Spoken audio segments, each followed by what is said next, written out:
Hello, welcome to Q&A Tuesday with Seeking Health. A special welcome to any new listeners from outside the Eat More to Weigh Less community, as we've now opened this forum up to all Seeking Health clients.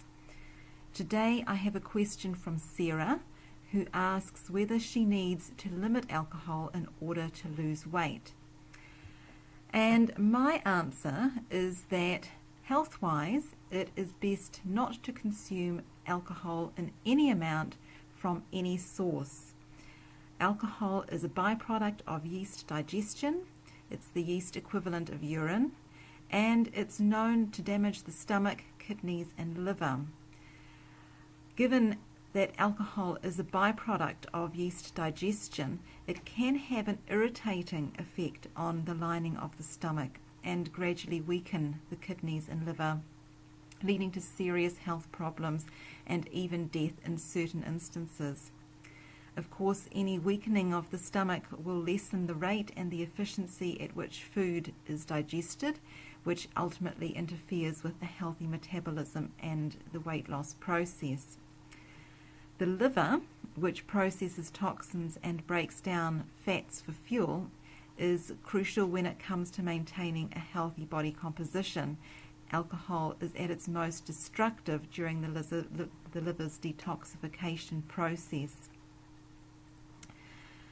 But in terms of weight loss, and just looking at the topic of alcohol and weight loss, alcohol can add fat to your body principally by producing cravings for both it and carbohydrates, and even other addictive substances like sugar. And if you don't believe me on this one, ask any former smoker what effect a few drinks have on their decision not to smoke. So, to better understand why it's best to completely avoid alcohol, let's start with a little background. The kind of alcohol we drink is known as ethyl alcohol or ethanol. All consumption alcohols have the same effect on the body, whether they are wine, beer, or hard liquor. Alcohol is produced when yeasts metabolize certain sugars. So why does drinking alcohol make it harder for you to lose weight? Well, first, the way that alcohol is absorbed by the body is different. All other foods and drinks are digested, converted, and transported to cells and tissues. Alcohol goes directly to the bloodstream. About 20% of the alcohol is absorbed into the bloodstream through the stomach walls, and about 80% is absorbed through the small intestine. The calories that are absorbed are empty calories, meaning that you get all of the calories with little or no nutritional value. And some people may joke that they are carb loading when throwing back multiple beers, but the truth is all they are doing is calorie loading. So here's the problem with all alcoholic beverages, and the reason I recommend that people refrain from alcohol consumption on the Eat More to Weigh Less program and all of my programs. Alcohol, whenever it's taken in, is the first fuel to burn. So while that's going on, your body will not burn fat. Second, let's just look a bit more at the calories. Alcohol supplies almost twice as many calories as protein and carbohydrates. At 7 calories per gram, alcohol supplies almost twice as many as protein and carbohydrates. In fact, alcohol has only 2 fewer calories than fat, which has 9 calories per gram. It must also be remembered that the calories in alcohol lack the nutrients beneficial for healthy metabolism and will therefore hasten fat storage. The calories found in the average alcoholic drink are very concentrated compared to many foods, and this actually causes people to inadvertently take in many more calories than they otherwise would. Alcohol is quite deceptive in that it passes through the system rapidly, often before the drinker is aware of the number of drinks they've had. And of course, these extra calories have to be worked off the body, or the body will store them as fat. And so in order to work off those extra calories, you need to exercise. But as few as 3 drinks can cause symptoms that many people would describe as a hangover, depending on people's body weight, body composition, and their tolerance levels. And the common symptoms of consuming too much alcohol, things like headache, fatigue, dehydration, and nervousness, are really not likely to induce you into feeling up for a workout. And another and most very damaging aspect of alcohol consumption is the havoc it can wreak with your metabolism. In excess, alcohol impairs the body's ability to absorb vital nutrients, and without proper nutrition, your metabolism doesn't function normally.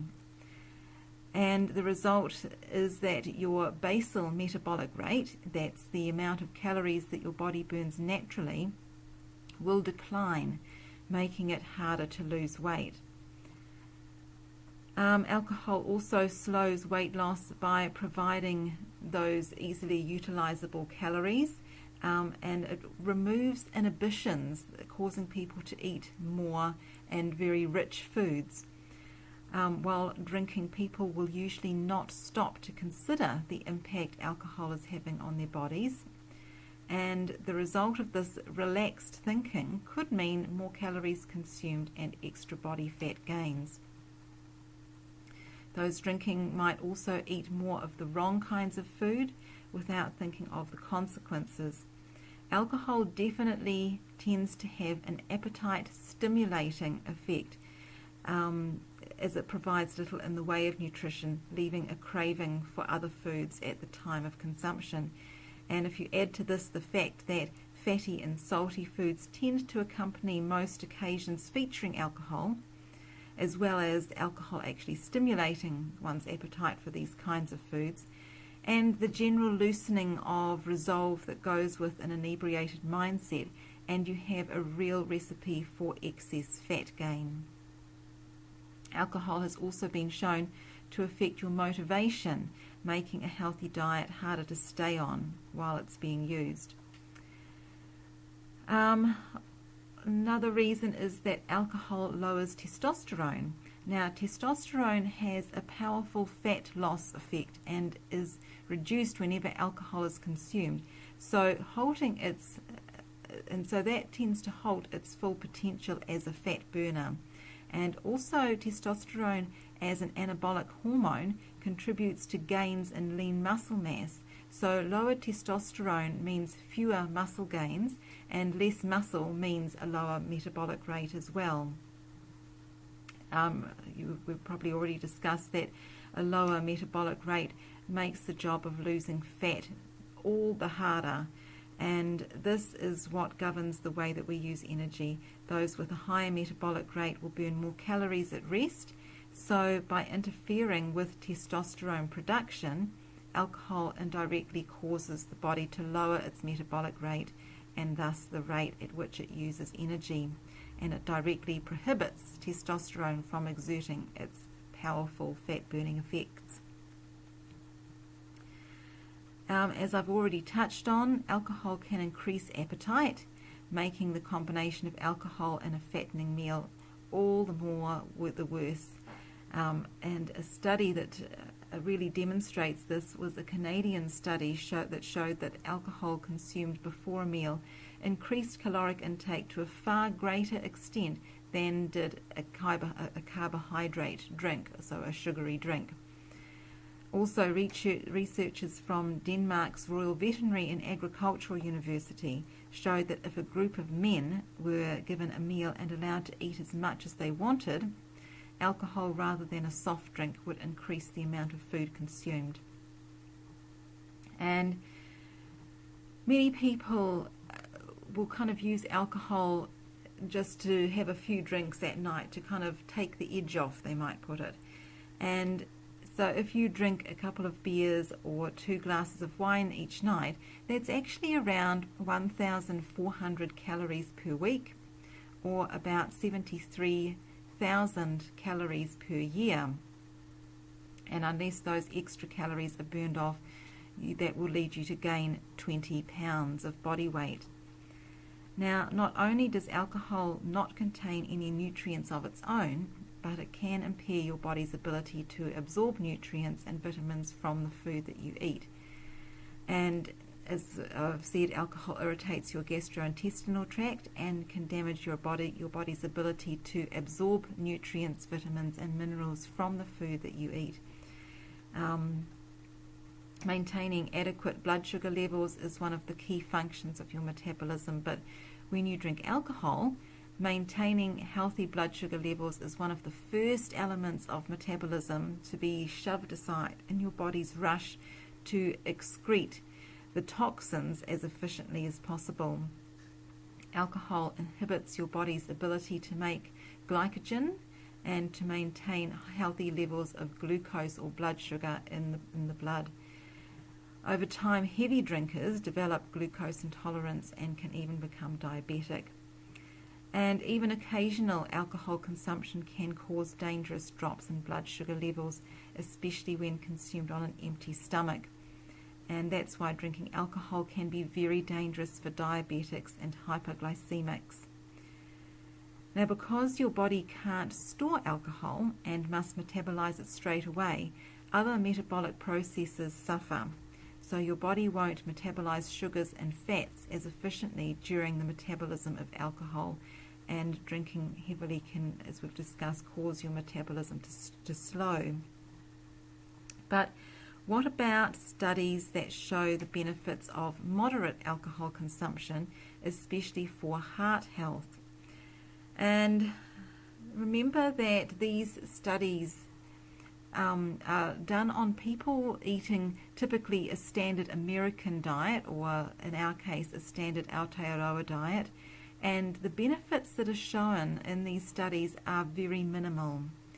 When these studies have been done on people eating just the minimum amount of fruits and vegetables each day, those benefits actually disappear, and I suspect that if these studies were done on people eating the type of diet that I promote, which has scientifically been shown to actually reverse heart disease, it may even prove detrimental.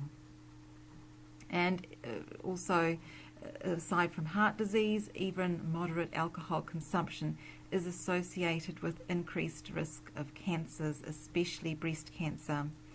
So, if your goals are for weight loss and health, then alcohol should play no part in your life. So thank you, Sarah, for your question. Please continue to send your questions in. Until next Tuesday, take care and keep up all of the healthful changes that you're making in your life.